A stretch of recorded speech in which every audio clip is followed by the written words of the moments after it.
There are two, I would say, almost distinct styles in which fencers kind of pace in place. There's bouncing. You want to show me bouncing? Right. A lot of classical fencers don't bounce. That's kind of more of a modern epee thing. They'll actually just advance, retreat, advance, retreat. So show me the advance, retreat. Now notice that the advances and retreats are actually completing. He's not just teeter-tottering back and forth. He's coming to balance every single time. Okay, so while he's doing that, advance and retreat, I'm just going to issue very simple commands, not verbally, but he has to remember what the cue is. I'll tell him what it is the first one. So the first one is, if I lower the point, just kind of like take a lazy step forward, I want an advanced lunge. All right, so we'll be further back. Ready? Notice I'm keeping my point present in the threat, right? And I might actually also be moving back and forward. Good. Now, he's executing it from wherever he is. He may also execute as he's moving forward, convert the advance into the advanced launch. Right?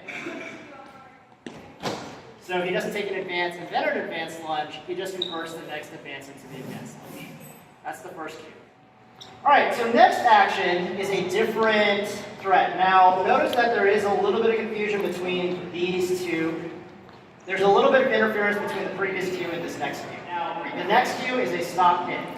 And what I want him to do is essentially retreat and stop hit off of my attempt to toe touch. Right, ready?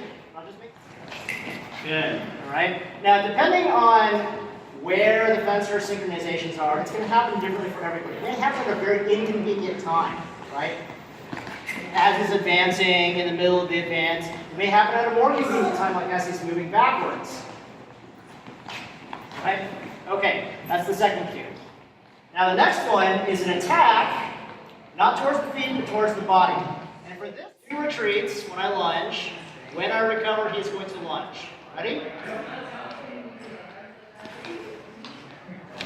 Like that. The next interference cue is going to be similar to this one. It happens on the recovery. The way it's going to work is I'm going to lunge, but I'm going to make emergency retreat. If he sees the emergency retreat, he needs to do double advanced lunge. Ready?